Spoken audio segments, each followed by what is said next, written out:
Super star ரஜினியின் தலைவர் 171 படத்தின் பெயர் டீசர் ப்ரோமோ வீடியோவுக்கான படப்பிடிப்பு விரைவில் தொடங்க உள்ளதாக தகவல் வெளியாகியுள்ளது. சூப்பர் ஸ்டார் ரஜினிகாந்த் தற்போது ஞானவேல் இயக்கத்தில் உருவாகி வரும் வேட்டையன் என்ற திரைப்படத்தில் நடித்து வரும் நிலையில் இந்த படத்தின் டீசர் ஏப்ரல் 14ஆம் தேதி தமிழ் புத்தாண்டு தினத்தில் வெளியாக வாய்ப்பிருப்பதாக கூறப்படுகிறது. இந்நிலையில் லோகேஷ் கனகராஜ் இயக்கத்தில் சூப்பர் ஸ்டார் ரஜினிகாந்த் நடிப்பில் உருவாகி வரும் திரைப்படத்திற்கு தற்காலிகமாக தலைவர் 171 என்று பெயர் வைக்கப்பட்டுள்ளது. இந்த படத்திற்கு அனிருத் இசையமைக்கிறார்.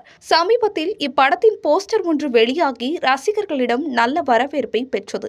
இந்த நிலையில் தலைவர் 171 படத்தின் பெயர் டீசர் ப்ரோமோ வீடியோவுக்கான படப்பிடிப்பு விரைவில் தொடங்க உள்ளதாக தகவல் வெளியாகியுள்ளது. விக்ரம் லியோ படத்தின் பெயர் அறிவிப்புக்கு ப்ரோமோ வீடியோ தயாரித்த லோகேஷ் தலைவர் 171 படத்திற்கு என்ன செய்ய போகிறார் என ரசிகர்கள் காத்திருக்கின்றனர். மேலும் இப்படத்தின் டைட்டில் போஸ்டர் ஏப்ரல் 22ஆம் தேதி வெளியாகும் என்று அறிவிக்கப்பட்டுள்ளது.